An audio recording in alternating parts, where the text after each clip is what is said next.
Okay, so I'm running out of time, and I still want to show a bunch of stuff before tomorrow's class, and especially for those of you who are looking to push your renders further. In this case, talking a little bit more about render passes. I know a few of you are planning on doing no poly paints, and you'll get your render and lighting and compositing done, and then handle all that texturing stuff or color stuff inside of Photoshop here. And we'll just see how this goes. I haven't really played much with this setup yet. All I really did was import Taylor's model. I framed it and I adjusted the lights. Right. So just to kind of recap a bunch of things here, we want to be able to go to panels and perspective, and just be mindful of this because I can switch between my different cameras. I think this one I'm rendering, so I'm looking at it from the perspective view, which is where I'm just going to place everything, like move the lights if I need to move them around. Panels, I think I'm using camera 1 for this render. And then we can just update as well. I can switch between camera 2, for instance. I don't really know where camera 2 is. Okay, so camera 2 is way off in the distance, and then there we go. So let's just use camera 1. And if you move the camera by accident, just remember that the hotkey to undo a camera movement is the left bracket key. So I can do this, and I can do that, and then back to where it was. And let's see what else. Oops. And a few things. So I'll just keep messing this up actually, and I'll just like reopen my file in a second here because I saved it before. If you're having some trouble placing your lights in this view, like I'm going to switch. Let's close the hypershade. I'm going to switch to say perspective view, and sometimes this isn't the most intuitive process here. And moving the light around. I mean, I can zoom in my render and see what that does. I think actually I kind of like that position, but you can also do panels, look through selected, and you'll look through the lights, and then you might be able to better judge where that camera is going, because then you're basically your focus target is a center.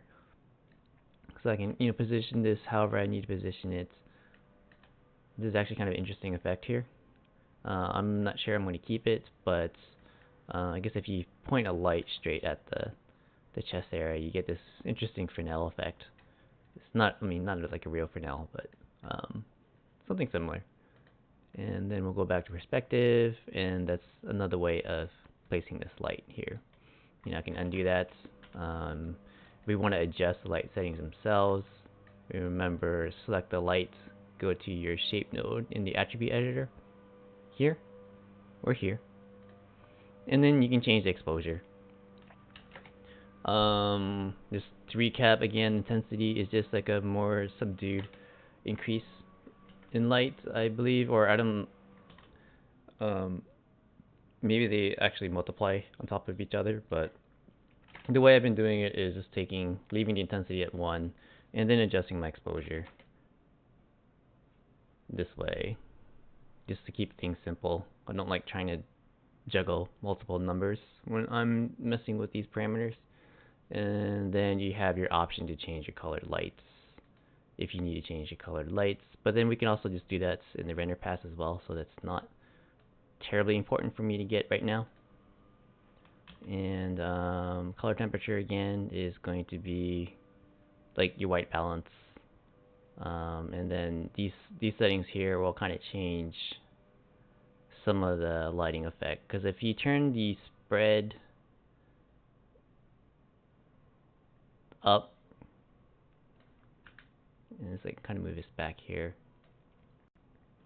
So taking the spread up versus like down's kind of like a little bit more like a stronger effect, and then this is a little softer because the spread of the light is higher. And I think everything else we can kind of keep the same.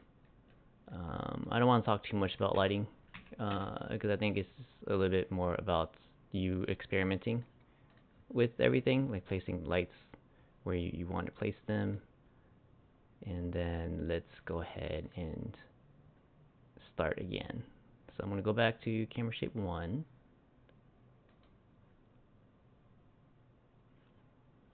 So I'm trying to frame this in the way one of Taylor's preview renders was.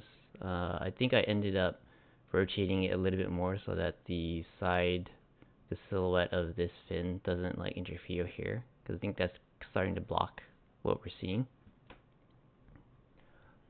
And then what I did was, if we open up the hypershade, this came in with a Lambert shader on it.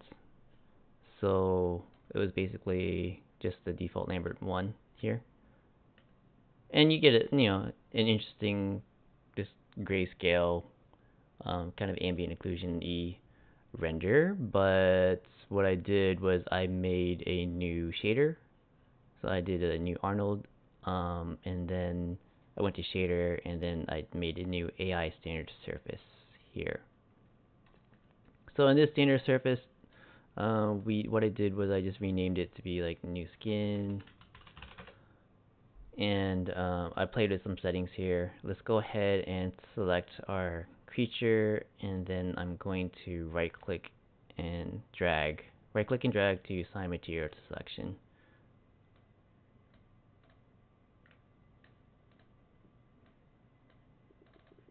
So the weight of the diffuse is kind of just how much, why is this not updating? How much of this base value is evidence. So if it's not doing what I want it to, or if it's slowing down, maybe I just have to hit the update full scene, get it to update that, and then it'll start rendering. Okay, if that's not working, I'll just change cameras and go back. Let's take a look. One, and then I'm going to go and update full scene.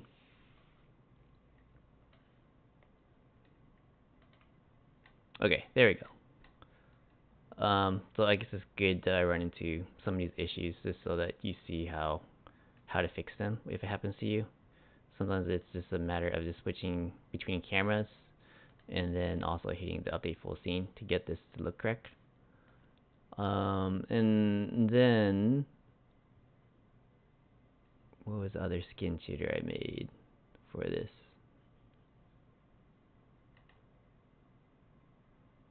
Okay, I'm gonna go back to the other shader right here.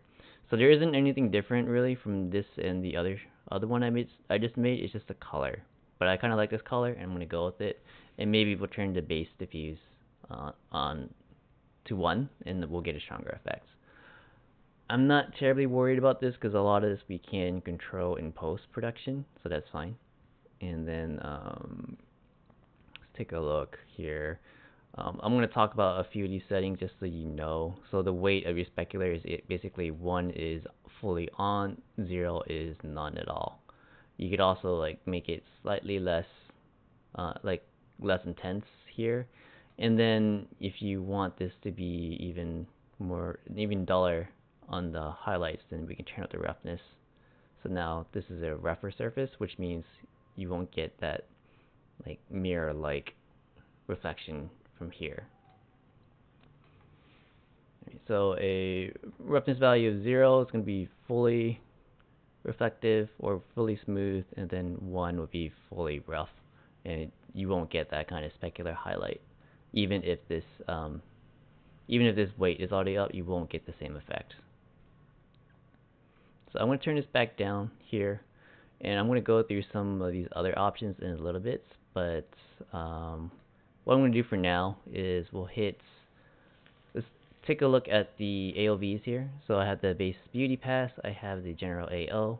I'll just hit, I think, down on my keypad here, and I can cycle through the various images here. So right away, I feel like I'm going to get, I have enough to work with. I could just use this, for instance. I can control the specularity with the specular pass. And these other ones, we haven't done anything yet, which is fine. Maybe what I'll do then is I will save this out. Um, Before I save this out, I do want to remind you that on the render settings on this file, I believe I increased this to 2160 height, 3839 width, and I'm doing my test renders at view, test resolution 25%. This is because I don't want to do like a 4K render at 100%. That's just going to take too long as I'm messing around. So this is like my mock-up version, and each time if I change it to like say 50% instead, you'll see that the resolution down at the bottom changes as well to be 50% of what my render settings are. And here it'll take a little bit longer to render. I've also turned down the samples a bit. I'm going to wait for this to go, so I'll just keep talking. I turned it down to like 333. We could take this down even further. I don't want to make the samples too complicated, but yeah, let's just stop at there. You could even go lower. Having little noise in your render isn't totally bad though. Just it can create some interesting effects if that's what you're looking for, but generally you want noise-free renders. So that took 44 seconds. That's fine. I'm going to go ahead and hit save image, and I'm going to make a new folder for this. We'll call it Banshee.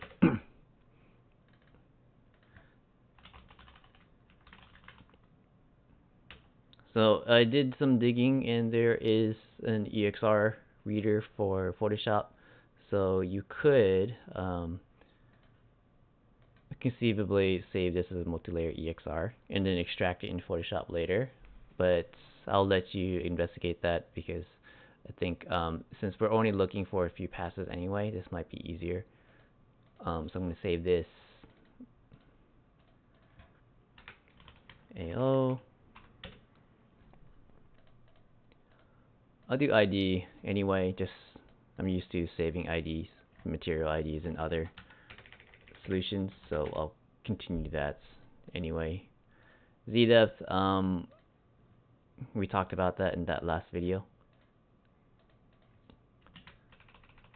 Okay, and actually I'm going to copy this, and then when I scroll to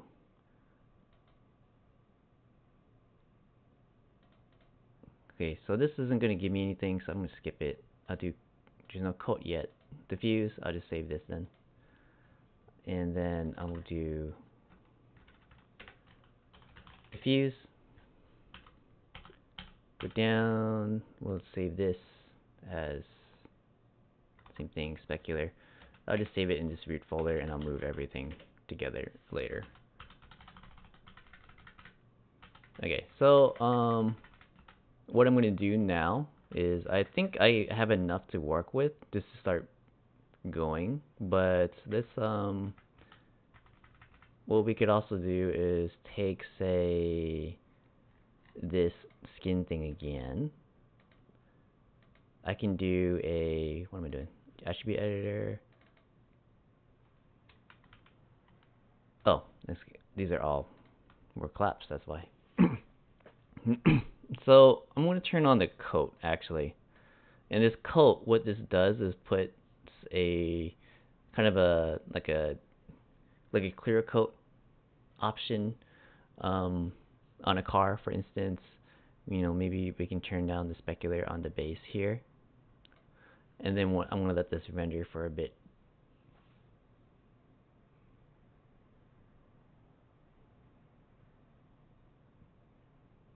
And now that I've turned on the coat pass or this coat setting to be fully on, what that's going to do is going to give me an actual coat pass, which was black before. And I'll just let it finish rendering.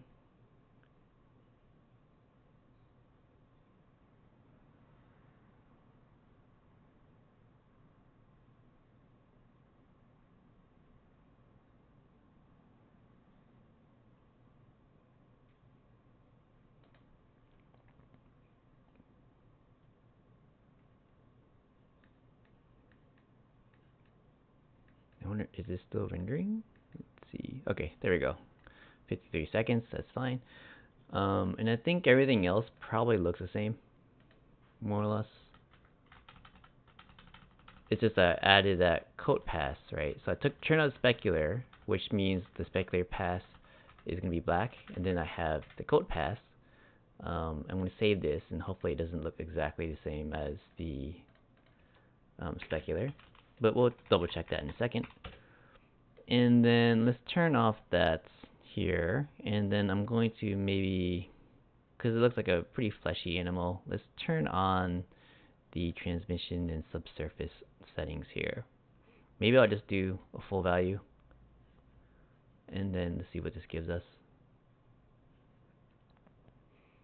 I can also just start tinting this as well. So like a kind of a fleshy tone first.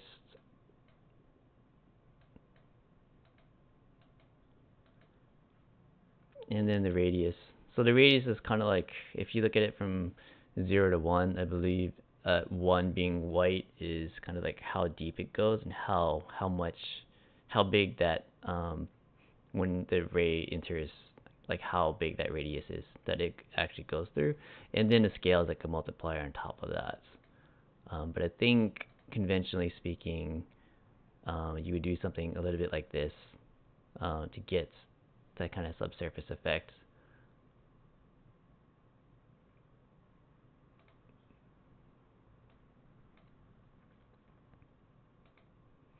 Maybe I'll take no, I think I'll leave the value up. I can adjust this pretty easily, I think, after the fact. So I'm going to leave this pretty heavy-handed. And then the scale again, as I increase this, see, it's basically saying it's the ray is going to enter and penetrate even deeper within the surface. A lot of this is scene dependent or like scale dependent. So if you have a really small model and then you have the radius really high, then it'll just like the light will just penetrate through all of it, and you'll get a really translucent surface. I don't think we need to go too crazy with this, and transmission is going to be like a translucency. So maybe I'll save this as a separate pass too. I'll just work on the subsurface here. Let this render. This will probably take a little bit longer to render.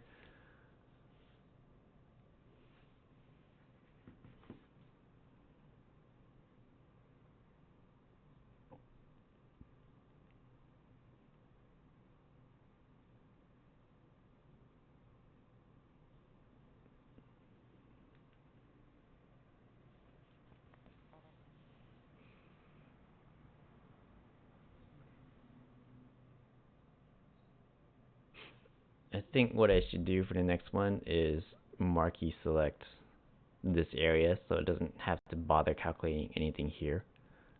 That will just shave off just a few seconds, I think, but it should be okay. You'll see that the noise level is a little high though on this, and that's because I turned the samples down.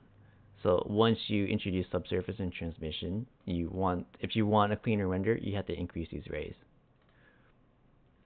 But for the sake of demonstration, we'll just go with this. And maybe I'll just save the beauty pass as a new one. I'll call it like beauty SSS. But really what I'm after is doing is basically these.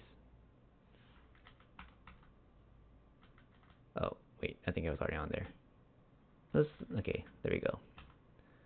The albedo, SSS direct. I'll save this.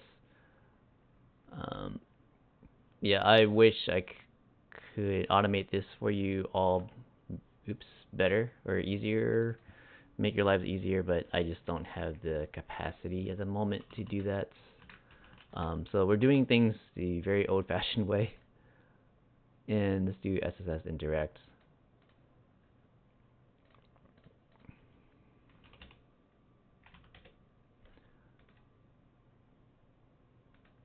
Okay, so the albedo, I guess the albedo is just taking this color, this base color, and applying it to everything. Maybe I'll just save that.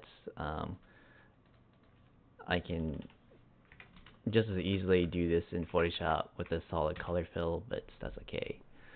So now I'm going to turn off subsurface, and then I'll turn on transmission. And this turn, go back to beauty pass here. See what this gives us.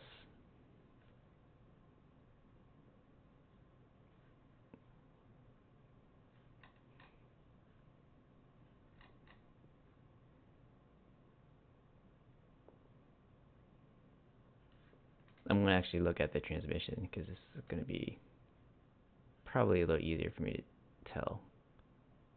Oh, I changed the camera by accident. There you go.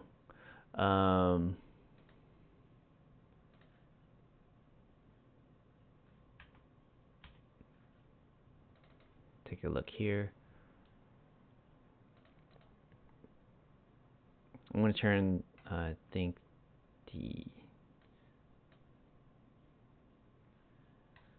so there are interesting things to consider with these options is with like stuff like transmission, or even subsurface. So you notice that, let's say I turn this all the way down, and if you look at here, we have base and specular. If I turn these subsurface all the way up, it disables. Oh yeah, I thought it disabled that. Okay, I'm wrong. Hold on, I would just backtrack. But I know for sure here, if you turn on transmission, it'll just disable both the subsurface and this base, because it's, I guess, in physically accurate material terms, you can't like really blend between these things. It's like either on or off. That's kind of the rationale behind it.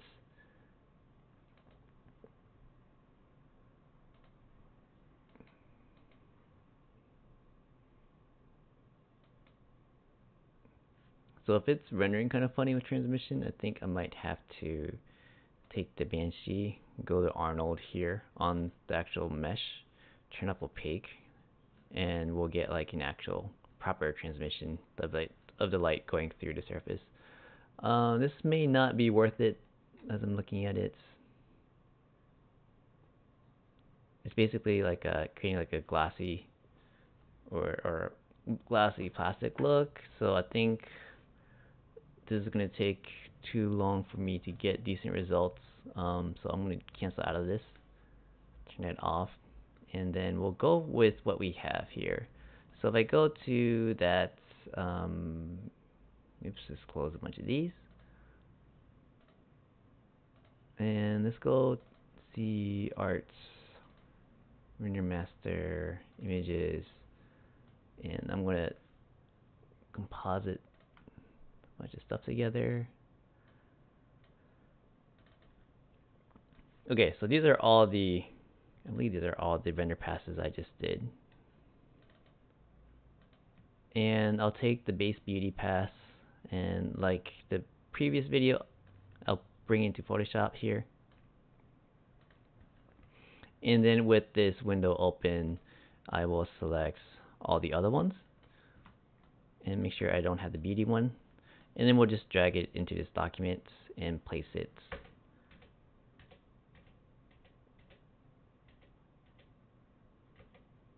Wait, what's going on? Alright, there we go. Okay, so the Z depth, I'll handle that later. That's okay. And now I have these. So let's go ahead and group these. I'm going to call it passes. I'm going to call this one beauty. And then let's control click on this to get a mask going. And then I will group these together. And I'll apply this as a layer mask so that I can cut out whatever I need to underneath. And let's just like throw a background in there. Let's what did I do for this one? Sure, why not? In the interest of time. Oops.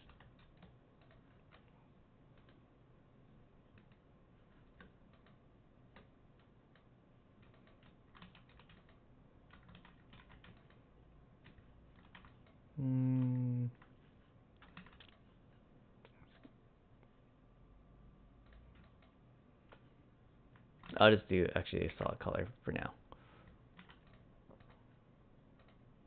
Okay, so now that we've done that, when we're saving out those TIFFs though from mine Arnold, it's saving them out as 32 bits per channel, and that's gonna like really make editing them a little bit difficult. So let's go to image. I'm going to go to mode and we'll do 16 bits per channel.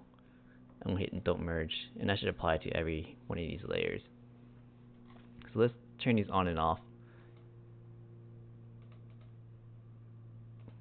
Maybe I don't even want the beauty pass. I could try and just recomposite this. So let's start with the diffuse. I'll bring it down to the bottom here, and then I'm going to turn on the AL. Let's set this to multiply.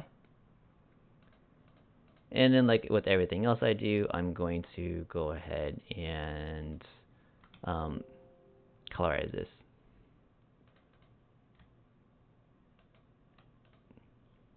I think that blue look is kind of interesting, so I'll keep it for now.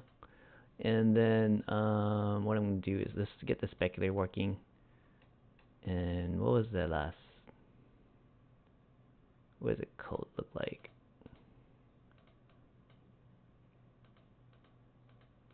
Okay, so the coat, probably because the lighting setup wasn't drastically different, but it's got this kind of nice fall off.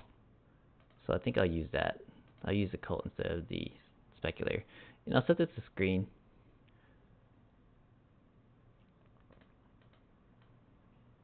We can adjust this too. Not an issue if we need to. And then what else can I do? Maybe what I can do too is we can do a, say, gradient map on here. Take a look at this gradient map.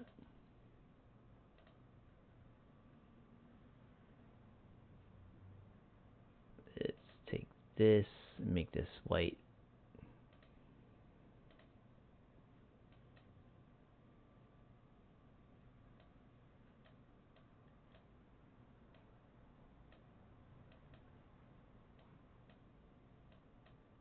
And then I'll take this color and maybe I'll do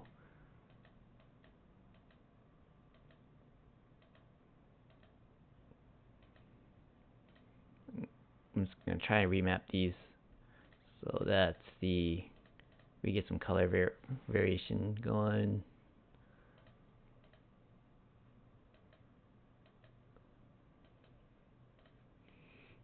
So the lighter values of everything is going to be tinted this green, and then the darker values will be tinted this like purpley thing.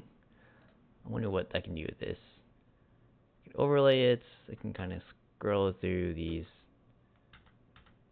blending modes here.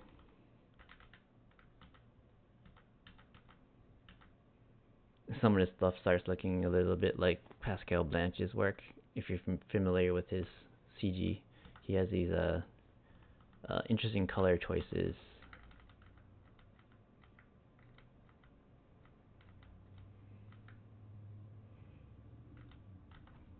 You can also turn this down so it's like 50%.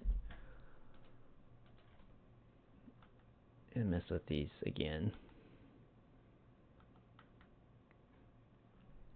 Yeah, these are kind of interesting. Maybe I'll keep like a slight color this way.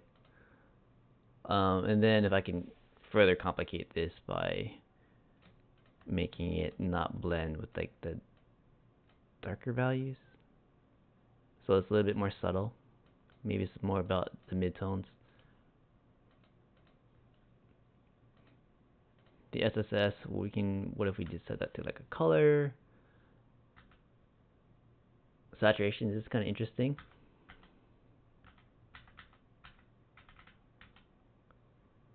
Pin light, actually kind of like that.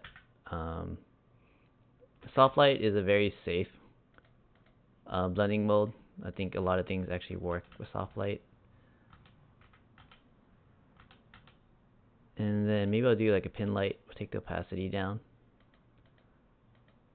Maybe I'll just take this and make it even, just make it black.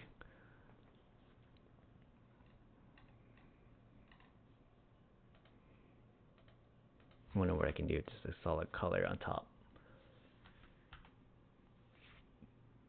Saturation. What if I took out the top values?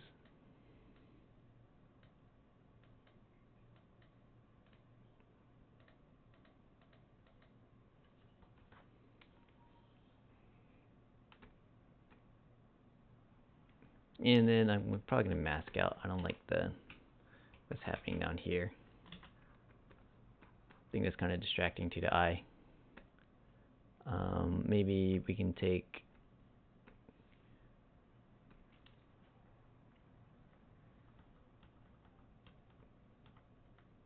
If you haven't noticed, I'm completely winging this. Um, oh, that's interesting. And then what if we take this down a little bit? I think this is definitely pushing it further away from a sea creature look, into like a, I don't know, like a weird chicken. But I think it's kind of interesting, so I think I'm gonna keep it. I wonder what I can do with this.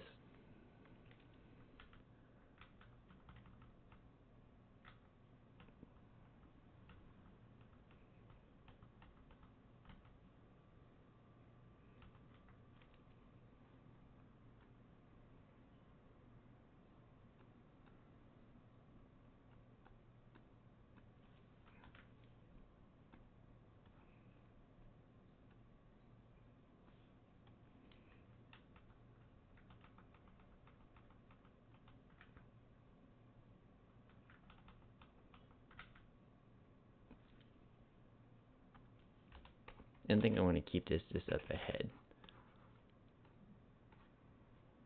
Maybe I'll keep it on these like ribbon streamer looking things here.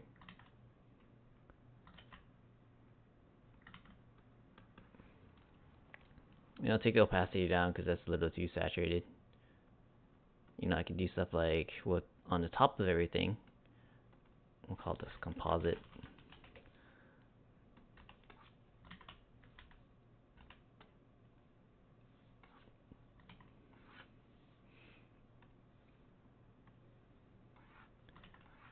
Do like a kind of like weird spotlight, underwater spotlight.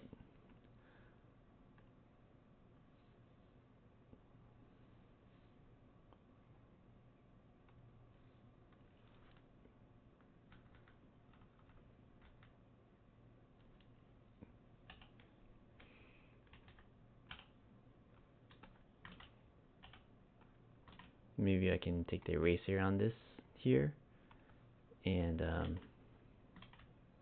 kind of do like a, oops, which one was it, soft light? Yeah.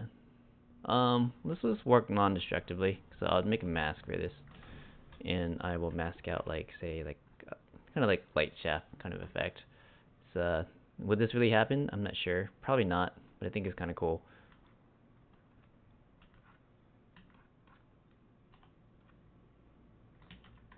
You can always add like particulate stuff to it. I don't know if I have any brushes handy for that.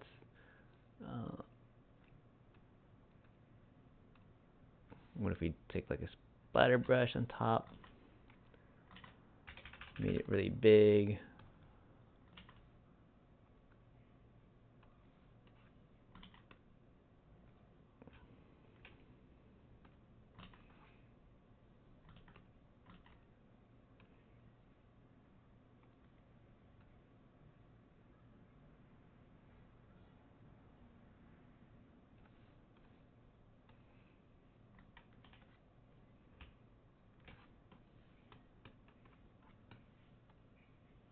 I'm gonna erase out of some of the stuff. I can probably blur.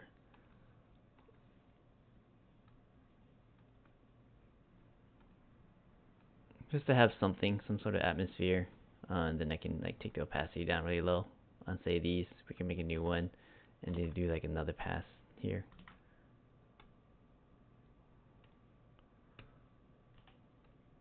Compositionally too, I'd probably crop this.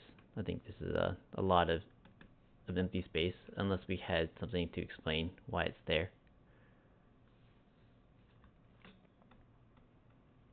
I could do even, I don't know, say fill this with noise.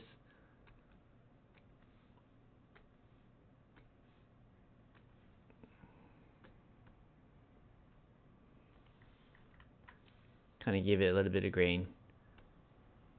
Take the values down just a slight, just a tiny bit. I can even go on top of here and just go back to like a regular airbrush, and maybe we'll do like a kind of a darkening.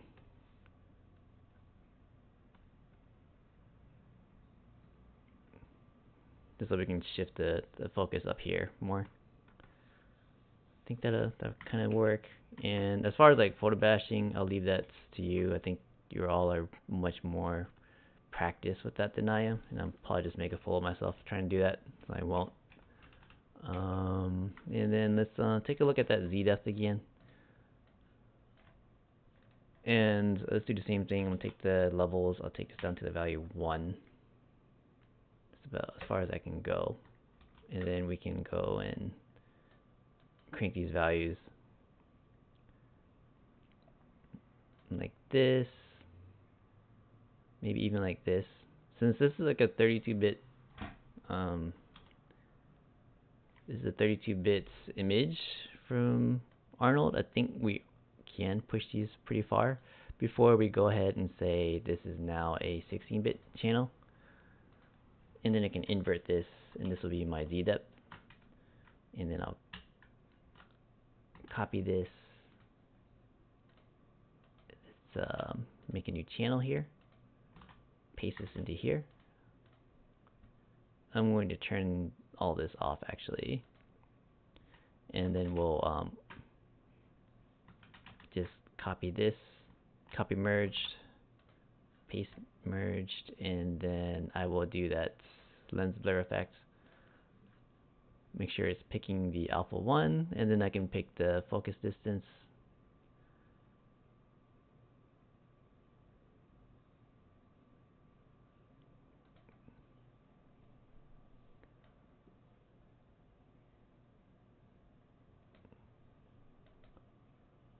Just so you can see the effect better. So I have it focusing on around the head, putting that in focus, and then putting everything else out of focus. And we can try this here. I can always mask out what I don't want. Maybe I want to bring part of this back, and now I'll just mask this. I think this is an interesting area, so I want to keep that here. But maybe the other areas, they could be all fuzzed out.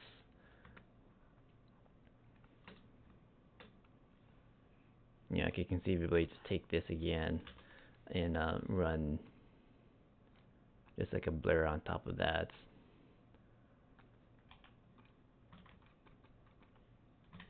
And then we can turn all our editing layers back on. And then let's go ahead and save this as a PSD.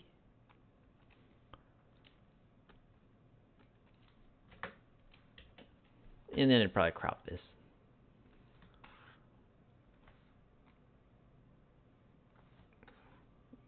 Let's do something like that.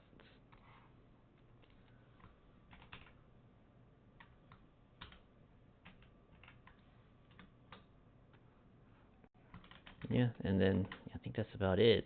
And we can just do like an unsharp mask or something on everything. And that is me winging a Arnold render pass compositing thing.